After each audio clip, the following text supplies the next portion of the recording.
Hello friends, আজকে আমি আপনাদেরকে দেখাবো কাজু বাদাম দিয়ে কিভাবে দামি দামি বিদেশি মদ তৈরি হয়। তো চলুন দেখে নেওয়া যাক। কাজু বাদাম harvesting and alcohol making process. বিদেশি মদ তৈরি করার জন্য প্রথমে বাগান থেকে কাজুকে হারভেস্ট করা হয়।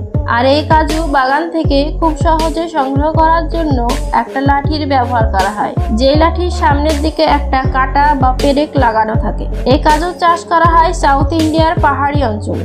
দেশীয় উপায়ে এই কাজ করা হয়। যখন সমস্ত কাজু সংগ্রহ করা শেষ হয়ে যায়, তারপর এইগুলোকে বাড়িতে নিয়ে আসা হয়।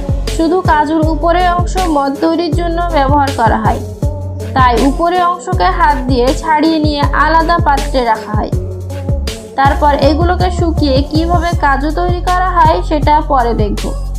তার আগে আমরা দেখব কিভাবে মদ তৈরি হয়।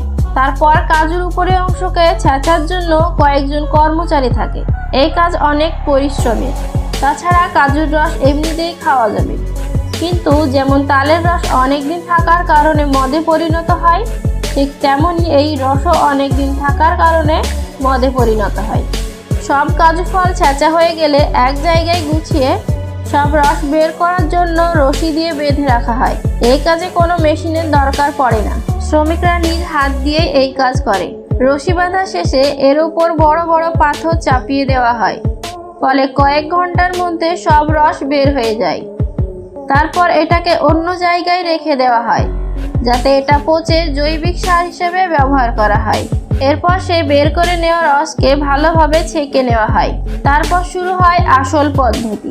প্রথমে একটা মাটির ঘড়ার মধ্যে সব রস ঢেলে একটা বড় লাঠির সাহায্যে ঘুটে নেওয়া হয়, আর নিচে আগুনের তাপ দেওয়া হয়। তারপর উপরে কলসি ফুটো করে কাদা ও ছেঁড়া কাপড় দিয়ে লাগানো হয়। তারপর পাইপ লাগানো হয়, যেমনভাবে এদেশের দেশি মদ তৈরি করা হয়। এরপর ওই কলসিকে কাদা ও কাপড় দিয়ে ভালোভাবে বন্ধ করে দেওয়া হয়, যাতে কোনো জায়গায় লিক না করে। তারপর ভেতরে থাকা কাজুর রসকে টকবক করে ফোটানোর জন্য কলসির নিচে ভালোভাবে জাল দেওয়া হয়, আর কলসিতে লাগানো পাইপের সামনে একটা পাত্র রাখা হয়। কাজুর রস টকবক করে ফোটার কারণে ওর মধ্যে থেকে যে বাষ্প তৈরি হয় তা পাইপের নল থেকে টপ টপ করে সেই পাত্রে পড়তে থাকে। এই কাজ 2 থেকে 3 ঘন্টার মধ্যে হয়ে যায়।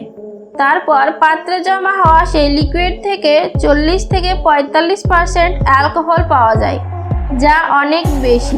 অন্য যে কোনো জিনিস থেকে তৈরি অ্যালকোহলের থেকে কাজুর তৈরি অ্যালকোহল সবচেয়ে ভালো বলে মনে করা হয়। এই ধরনের অ্যালকোহলে নানা ধরনের ফ্লেভার মিশিয়ে আলাদা আলাদা করে রেখে দেওয়া হয় বিদেশে এক্সপোর্ট করার জন্য।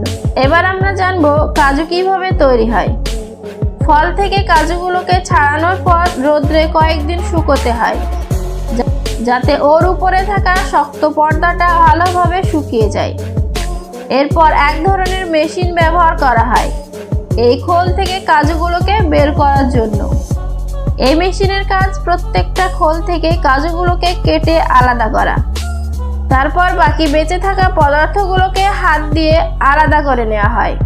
তারপর এগুলোকে ভালোভাবে পরিষ্কার করে শুকিয়ে প্যাকেটে প্যাকিং করে বাজারে পাঠিয়ে দেওয়া হয়। আজকের ভিডিও এই পর্যন্ত। ভিডিওটি ভালো লাগলে অবশ্যই একটা লাইক দেবেন, আর আমার চ্যানেলে নতুন হয়ে থাকলে সাবস্ক্রাইব করে দেবেন। সকলকে ধন্যবাদ।